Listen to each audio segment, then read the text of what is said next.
Сәлем баршаңызға, арнамда көргеніме қуаныштымын. Бүгін сіздермен өте тойымды, дәмді тағамдардың бірі, өте тез дайын болатын, әр өңірде әрқалай аталады. Оңтүстікте нансалма деп атаймыз. Осындай дәмді, тойымды тағамның жасау рецептісімен сіздермен бөлісетін боламын. Видеомды міндетті түрде соңына дейін қарап, арнама тіркелмеген болсаңыз тіркеліп, қолдап қоюды ұмытпаңыз. Ол мен үшін өте маңызды. Ендеше осындай дәмді, тойымды тағамымызды бірге әзірлейік. Ең алдымен біз подливасын әзірлейтін боламыз. Ол үшін бізге дәл видеодағыдай заттар қажет болады. Ең алдымен сәбізімізді дәл видеодағыдай кубиктеп турап шығатын боламыз.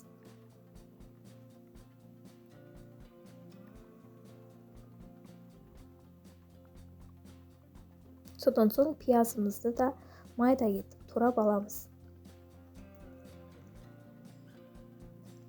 Жуып тазартып алған етімізді де соломка етіп кубиктеп турап шығатын боламыз.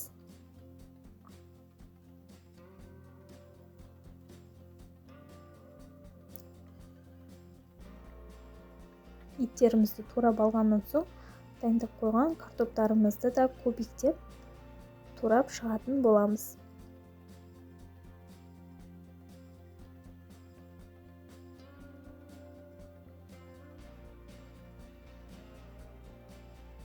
Мінекей барлық ингредиенттерімізді турап болдық. Дәл осы сәтте қазанымызға майымызды құйып қыздырып қоятын боламыз. Және де енді дайындап алған заттарымызды шетінен қуыратын боламыз. Ең алдымен пиязымызды аздап қызарғанша қуырып алатын боламыз.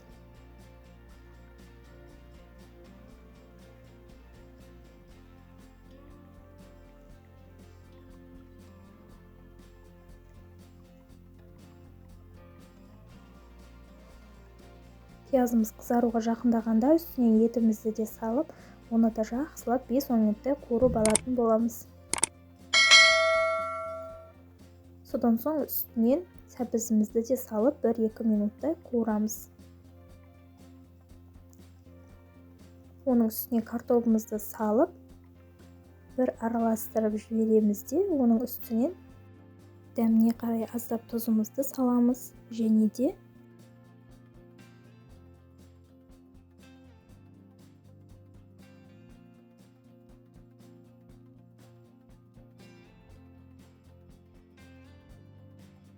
лавр жапырағын және де томатымызды салып, жақсылап араластырып, үстінен аз мөлшерде суымызды құйып пісіретін боламыз. Мінекей осымен біздің подливамыз дайын. Мен подливасын дайындағанға дейін қамырымды илеп дайындап қойған болатынмын. Енді алдын ала дайындап қойған қамырымызды жаюға кірісетін боламыз. Қамырымызды дәл видеодағыдай ортасынан бөліп, бешбармақтың қамырындай етіп, қамыр жаятын боламыз. Достар, рецептінің толық құрамын төменгі описание бөліміне жазып қалдыратын боламын. Сол жерден қарап, жасай берсеңіздер болады. Міндетті түрде жасап көретін өте дәмді тағамдардың бірі. Қамырымызды өңсебе отырып, сағат тілімен айналдыра отырып жаятын боламыз.